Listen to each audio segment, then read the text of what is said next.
iyo turiko dusenga dusaba amavuta muze mwibuka gusaba n'ubwenge kandi iminsi turimo n'iminsi y'injana muntu uno munsi ugiye kuri abantu bareko bapfa impfu z'ibitiherero n'abantu mwa muri kumwe batazi icyo bavuga udakunda ntazobona imana tugasabe Yesu mwanyara kutaramenya ibyawe imana ishimwe cyane banza urindire kumva kwa n'amajambo aya majambo turaba amajambo yo kwikangura amajambo yo kwitegura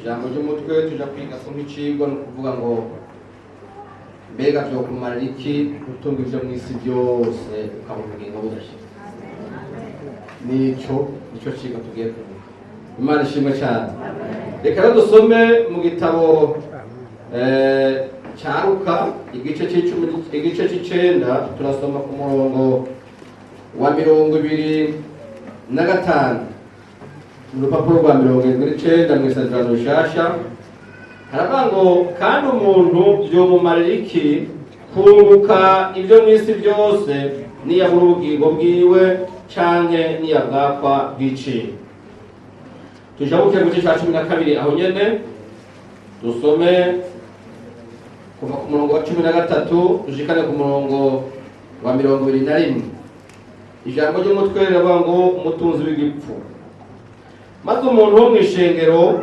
aramubwira ati mwigisha mbarira mwene mama tugabura umwana aramubaza ati mbega wa mugabo ninde yashizeho kuba umucamanza wanyu canke kubagaburira ibyanyu kandi aramubarira ati murumva mwirinde ukwifuza kose kuko ubugingo bw'umuntu butava mu bihinda by'ibintu atunze kandi abacira umugani ati habaye umuntu w'umutunzi yari afise itongo rimera cyane yiyumvira mu mutima wiwe ati ndagirane ko ntagira aho nimburira imirima yawe ati ndabigenza ntya ndasambura ibigega byanje nubake ibindi binini aba ariho nimburira imirima yanje yose n'ibintu byanje byose nzobwira umutima wanje umutima ufise ibintu byinshi bizohitirana imyaka myinshi ruhuka urye unywe unezerwe maze Imana iramubwira iti wagipfu muri iri joro barakwaka ubugingo bwawe none ibyo wohitikiranije bizoba ibyande umuntu yishingurira niko amera atari umutunzi mu by'Imana turi hariya mu gitabo cy'umusiguzi reka tuyasomere rimwe niho byobanguka Imana ishimwe cyane igice cya 6 turasoma aha hoho rero itanguriro ry'umutwe riravuga ngo iherezo rya byose ni ugupfa umubwiro muri kumwe niyo hari akaburungu mu iherezo rya byose ni ugupfa haleluya umurongo aravuga ngo hari kibi nabonye munsi y'izuba kiremereye abantu ngo ni umuntu Imana yahaye itunga n'ibintu n'icyubahiro bituma atabura ikintu na kimwe mu by'umutima wiwe wo kwifuje maze Imana ntimuhe kubunga nabyo ariko bizoribwa na murundi ibyo n'ubusa kandi nibara ribi ubwiza n'umurongo wa 5 umuntu naho yobyara abana 100 akaramba imyaka myinshi iminsi y'imyaka yiwe ikaba myinshi yamara umutima wiwe ntuhazwe n'ibyiza bitaye ko ntahamba guhanga bavuga so kuja gutha kugira umuntu ho muremure babyo ngo kubwanje arutwa n'inda yakorotse ngo kuko izi y'ubusa ikagendera mu mwiza izina ryayo ikazimanganira mu mwiza bitaye ko ikaba itigeze kubona izuba canke kurimenya iyo iraruhuka kurusha iyo mbere naho yoba yararambye imyaka 2,000 mbega bose itahiro sirimwe boramba bogenda kare ni hano ubutame bwose bw'umuntu buterwa n'inda yiwe yamara ntashira umuryarya none umunyabwenge arusha iki gipfu cyangwa imahazwa izi kwitunganya imbere y'abariho biyimariye iki? Kubonesha amaso biruta kwangaza umutima, ibyo nabyo nyine ni ubusa no guhanya umuyaga. Reka tuce duheza hajya hamwe mu gitabo cy'umusifuzi igice cya 12 umurongo wa 13 n'uwa 14. Ngo byose byarumvise, indunduro yabyo ni wubaha Imana, witondere ibyagezwe nayo, kuko ibyo ari byo bibereye rwose umuntu wese, kuko Imana izoshirwa cyose mu rubanza, ngo n'ikintu cyose gihishijwe ari kibi ari cyiza. Ariko muntu turushe cyane, Imana ishimwe cyane. Tuje muri Matayo igice cya 25 ku murongo wa 31, ijambo ry'umutwe naryo riratubwira ngo gucira amahanga urubanza. Ariko umwana w'umuntu azozira afise ubwiza bwiwe ari kumwe n'abamarayika biwe bose, ntihazobyagira ku ntebe yiwe y'ubwiza. Amahanga yose azokoranizwa mu nyonga ziwe, nawe azobarobanura nk'uko umwungeri arobanura intama mu mpene. Intama zozihereza iburyo bwiwe, impene nazo ibumoso. Maze umwami azobwira abari iburyo bwiwe ati, nimuze abo data yahezagiye, muraga ubwami mwateguriwe uhereye ku kuremwa kw'isi. Aha rero 35 azoca ababwira igituma: nari nshonje murangaburira, nari mfise inyota mumpa iconywa, nari ingenzi mumpa indaro, nagenda gusa muranyambika, nari ndwaye muza kuraba uko meze, nari mwibohero muza kundaba. Maze abagororotsi bazomubaza bati, mwami, twakubonye ryari ushonje tukakugaburira, cyangwa ufise inyota tukaguha icunywa? Twakubonye ryari uri ingenzi tuguha indaro, cyangwa ugenda gusa tukakwambika? Twakubonye ryari urwaye, cyangwa uri mwibohero tuza kukuraba? Umwami nawe azobishura ati, ndababwira ukuri ko mwabigiriye umwe muri aba bene data bari hanyuma y'abandi, ni jewe mwabigiriye. Uwo ni umuco wa mbere w'intama. Abakabiri turavuga ati, maze azobwira n'abari ibumoso ati, mva iruhande mwabivumemo, muje mu muriro utazima wateguriwe wa mugwanizi n'abamarayika biwe. Nari nshonje ntimwangaburira, nari mfise inyota ntimwampa iconywa, nari ingenzi ntimwampa indaro, nagenda gusa ntimwanyambika, nari ndwaye, nari mwibohero ntimwaza kundaba. Maze nabo ntibazomubaza nka ca kibazo nyene. Aca babwira ati, ko mutabigiriye umwe muri aba bari hanyuma y'abandi, ni jewe mutabigiriye. Hanyuma aca babwira ati, ndababwira ukuri. Maze azobashibura ati, ndababwira ukuri ko mutabigiriye umwe muri aba bari hanyuma y'abandi, nanjye ntimwabingiriye. Abo bazoja mu gihano kidashira, ariko abagororotsi bazoja mu bugingo budashira. Imana ishimwe cyane. Haleluya. Ndongeye kubaramusa kandi mu izina rya Yesu Kristo, umwami n'umukiza wacu. Umunsi nk'uyu nari mpagaze Ingozi mu ishengero ry'Urutare, rirongowe na Reverend Emile, yarantumye ntaravyibagira ngo ndabazanire intasho zivuye hari Ingozi.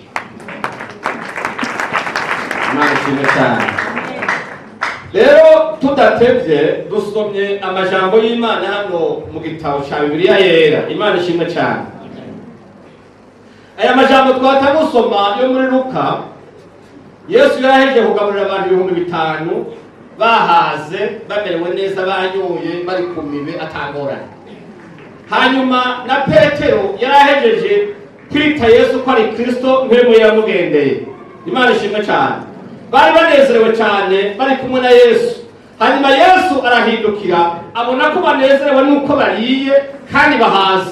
Niwe yavuga amajambo ngaha munsi, aravuga ati, ariko ugomba kumurikira ni yiyane, yikorera umusaraba wiwe uko bukeye, apana umunsi umwe, uko bukeye yikorera umusaraba wiwe ankurikire. aravuga ngo kuko ugomba gukiza ubugingo bwiwe azobubura, ngo ariko uzobutakaza ku bwanje azoburonka. Niho yamubwira ijambo ngo mbega byo kumarira iki kuronka ibintu byose byo mu isi ariko ukagabura ubugingo budashira. Imana ishimwe cyane.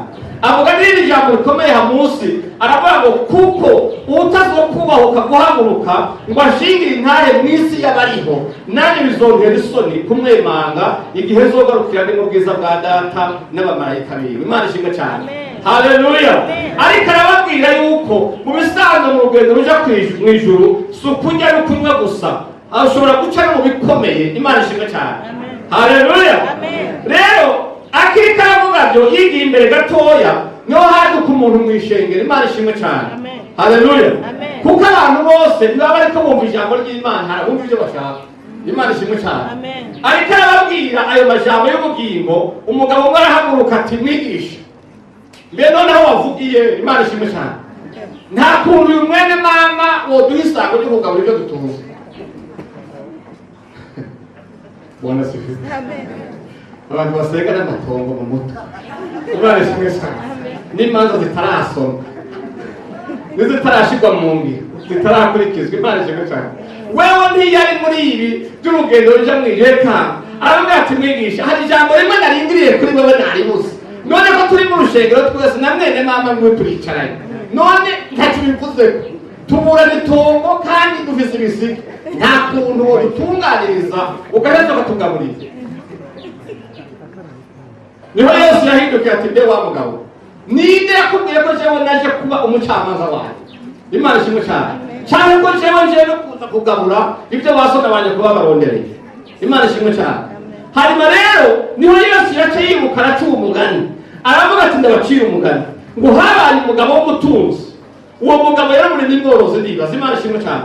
Hanyuma rero ngo yari afise imirima kandi kamera cyane, ngo hagera ko yimura, umugabo ariko aratembera mu mirima aribwira nawe nyine arembera kikabisa. Imana ishimwe cyane. Haleluya. Amen. Ngo niho yibwira mu mutima, Imana yacu nziza iri mu ijuru yumva n'ijwi ryo mu mutima. Imana ishimwe cyane.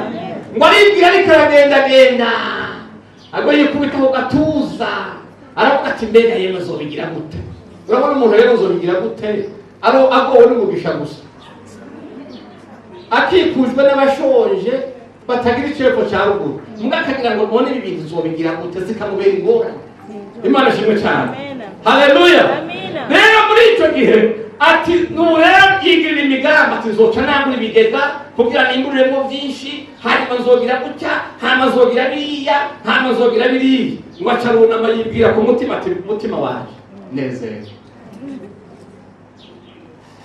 uzorya unywe, tugiye kuba mu gahimbo ibintu bireza. Imana ishimwe cyane. Haleluya. Afise imigambi yo kunezererwa mu kurya no mu kunywa. Imana ishimwe cyane. Umuntu yadusome umwana atubwira ijambo yatubwiye kandi wa Galatiya ngo ababiba mu mubiri bose bazokwimbura kubura mu mubiri. Imana ishimwe cyane. Uyu mugabo wewe abona inyungu z'umubiri gusa, niho Imana iri mu ijuru yamwitegereza ngo iramanuka imusanga mu mubiri, iramubwira ati sha uratunze n'ibyo urimbuye byinshi, ariko ikintu agenda kubwira ni kijuru. Imana ishimwe cyane. Haleluya. Mbega kuna munsi nyene ubugingo bwawe babutwara, ibi byose uri kurahura bijya kubi byanditse. Imana ishimwe cyane. Haleluya. Nicyo bituma Yeremiya yabugishwe aravuga ngo ntihagire umutunzi yirata ubutunzi bwiwe. Urabwirata uyu munsi nibabona ku meza ubiriye bigahera. Imana ishimwe cyane. Ntuhave wirata ibisigaye kuko bishobora kurya ubundi. Haleluya. Amen. Kuko inyuma y'iminota iri imbere ntuzi ibihava biba. Nicyo bituma utokwirata mugenda urateza imigeramana abantu ubabwira gutunze bigoya. Noneho umutunzi bamumenya kubera yabitanze. Je nomenya gute gutunze ntarandi wawe na rero. Nubwo wobibwira ukabiririmba, nohabanje gushinga intango nakaratunze. Sindaki wawe, turazimana na rimwe, turangemurira.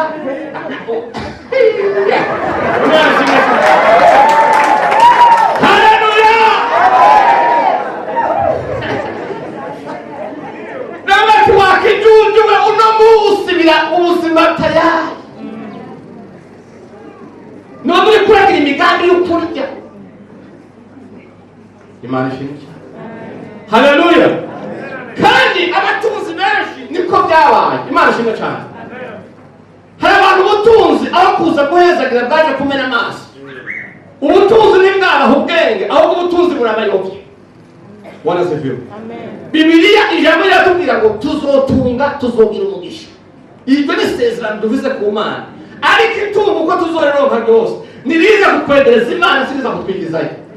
Yesu ashimwe cyane. Haleluya. Yesu nashi. Twasomye iri jambo hariya mu gitabo cy'umusimuzi n'amajambo yanditswe n'umwami witwa Salomo. Imana ishimwe cyane. Aravuga ngo munsi y'izuba nabonye kibi kimwe gusa ngo kiremereye abantu benshi. Imana ishimwe cyane. Ngo mukubona umuntu Imana yahezagiye ngo ikamuha itunga ikamuha icyubahiro ikamuha bya bindi byose mu mutima we ntihagire na kimwe wifuza kuko bivuze ngaho ngo ariko akabura ikintu kimwe gusa ngo kubumbwa n'ibyo afise. Imana tubabarire cyane. Igituma abantu benshi bariko bahaza abandi bariko biruka bicana bagira gute abantu bariko bagomba ubutunzi gusa. Usome igitabo cy'imigani kuri 22 umurongo wa 4. Ibintu bariko baricarira twabibonkeye ubuntu. Imana ishimwe cyane. Igituma abantu bicara ubwa mbere bapfa icyubahiro, icya kabiri bapfa ubutunzi, icya gatatu bapfa kuramba kuba baramaze kabiri gusa. Ariko Bibiliya tubwira hariya mu gitabo cy'imigani ngo ivyo oye ngo ni impere y'abagororotse n'abaciye bugufi. Ngo abaciye bugufi bakongera bakagororoka ngo impera yabo ni iki? Ngo ni icyubahiro n'ubutunzi no kuramba. Ariko abantu amabombe yamaranye. Imana ishimwe cyane. Haleluya. Salomo arabitebereza avuga rino jambo ati nubwo umuntu yobyara abantu 100 agatunga inka nyinshi akagira imirima n'ubutunzi bwinshi ati no kuramba mbere akaramba ngo ariko uwo muntu ngo ntahazwa n'ibyo afise ngo kubwanje ngo abutwa n'inda yakorotse.